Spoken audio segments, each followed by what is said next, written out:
Dangerously Incompetent Tank Reviews. The Centurion Mk 7/1, the British Tier 9 medium tank. Looks familiar, doesn't it? That's because it's exactly like the Centurion Mark 1, except a little bit better. To get it up to Tier 9. Looks the same, stats are pretty much the same, except a bit better. Plays exactly the same. Let's look at the armour. If you want more detail, look at my weak spot guide. But basically, on the crest, hull down, with your arse lower than your nose, the armour's great. Spang, spang, spang, spang, spang, with this super slopey armour and a big thick mantlet. On the flat, it's poor. Weak hull on the lower plate. The upper plate has been reinforced from the Mark 1, but the lower plate is still the same, and it's tall hull, big target.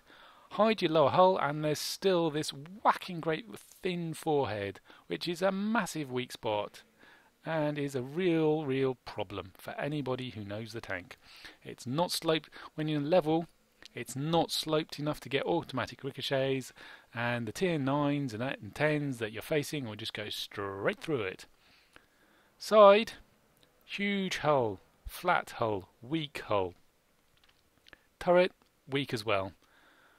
Anybody you meet is going to penetrate you on your side, and certainly even weaker on the rear. To recap, great on the crest, poor everywhere else. Manoeuvrability. It has, with the top engine at any rate, very good specific power, so its acceleration and hill climbing is good. Track traverse of 32 is okay, but combined with the acceleration makes this tank very manoeuvrable, very easy to drive, a pleasure to drive. Until you try to flex from one side of the map to the other and you come up against that 40 kilometers an hour top speed. That's right, a tier 9 medium tank that tops out at 40 kilometers per hour. That's slow, that's painfully slow. No flexibility for you. Guns. First two guns are much of a muchness, the second one being just a little bit better. Then the third gun changes significantly.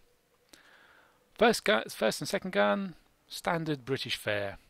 Good rate of fire, good penetration, okay damage, good accuracy, reasonable aiming time. All that gives it actually a higher DPM than the second gun, which has a very low rate of fire. 5 rounds a minute. Dear. But you do get great penetration, 268, awesome. Good damage. They'll certainly know about it when you hit them. Even the heavies start worrying when you knock off 400 hit points. And you can penetrate them, providing you're not shooting at their super tough front. Accuracy, good. Aiming time, that's a bit on the long side. With higher DPM, when you're starting out, it's a valid choice to work your way through these guns to get to the top gun. But bear in mind, to get that DPM, you've got to expose yourself twice as often, which means it can be a bit of a struggle. If you're sniping, it's fine. If you're hull down, you're fine. If you're in the open or you have to stick your nose round a building in order to get the shot, it's a real issue, and that made me struggle with the first and second guns. And if you struggle, don't worry, second gun, all good, apart from the reload speed. One thing to take note of though is with this great penetration, even if you do manage to bounce and you go, haha, right, I'm going to turn to my gold, that'll do him. No, it won't. Your penetration drops like a stone when you reach for the gold. That's because it's Hesh. And the standard third round is also Hesh, which has a lower damage rating than most other high explosive, but it does have much better penetration. And in theory, you should be able to use this to up your DPM when you're facing softer skinned opponents. But if you go for Hesh and then suddenly someone else appears that you really need your AP for, you got a problem. You got 12 seconds of problems while you reload, and that's a long reload, and that makes it difficult to use the Hesh effectively. So first two guns, they're okay. Top gun, good, I'd say. Other stats, hit points, they're okay. Not much of a muchness with other tier 9 mediums. Turret traverse, bit on the slow side, as I mentioned in the manoeuvre. Did I mention in the manoeuvrability? Anyway, bit of a slow slide, a bit of a letdown when you start brawling. You really do need to use your tracks and your turret. Shame they're so big and they're often knocked out. Oh well, never mind. View range, that's quite good. With 100% crew and vents and rations, you can get over 440 meters view range, which is the maximum. So I didn't bother with coated optics or binocular telescopes for that reason. Camouflage is poor. You have a huge bloated hull. Everybody can see you. Terrain resistance, that's, as most British mediums, that's pretty good. So you don't lose that manoeuvrability very much when you go into those swamps. As a tier 9, economic wise, you're going to run at a loss. Even before using rations, which I recommend you do because you probably get your money back, and it makes the tank that much nicer to play with 10% on all your crew skills. But at 20,000 a time, you're really going to make a loss. I buy in bulk when they're on special offer, so it's 10,000 a time for me. You can see I've still got 120 in the depot, despite the fact I've played about nearly 400 games in this tank. I've used 400 ration packs of tea and cake. Yum yum yum.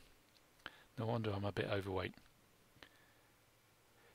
Where was? Oh yeah, economic. So yeah, you're going to run at a loss. Running rations, even more of a loss, but worth it.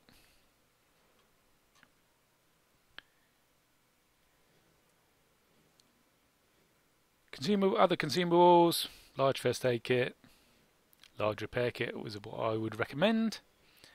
Your engine is a 20% chance fire at jobby, but it's those two rather than swap one of those out for a fire extinguisher. Equipment wise, it fits vertical stabilizers, so you fit vertical stabilizers. I went, as I mentioned before, the view range is good, so good that I didn't need the coated optics or periscopes, so I went for vents to improve my aim time and my reload time. And with the first and second guns, I went with they don't need enhanced gun laying drive, so I went with rammer to just up that DPM a bit more. But when I got to the third gun, I found I was ploughing a load of shots into the ground or shooting above their heads or not hitting the vulnerable spot but instead hitting their nicely angled armour. But then I switched to enhanced gun laying drive and improved the amount of penetrations I got quite significantly.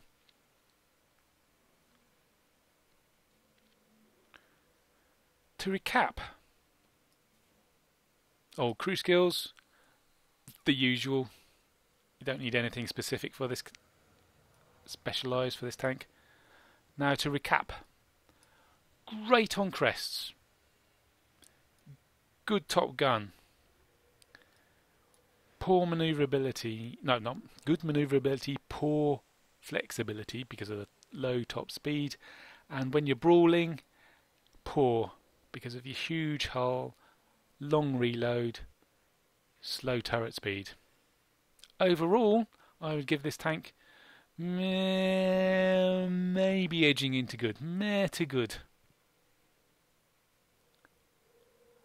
If only it was a bit faster, or the gun reloaded a bit quicker, or the hull was a bit smaller, it would be good. But as it stands, meh to good.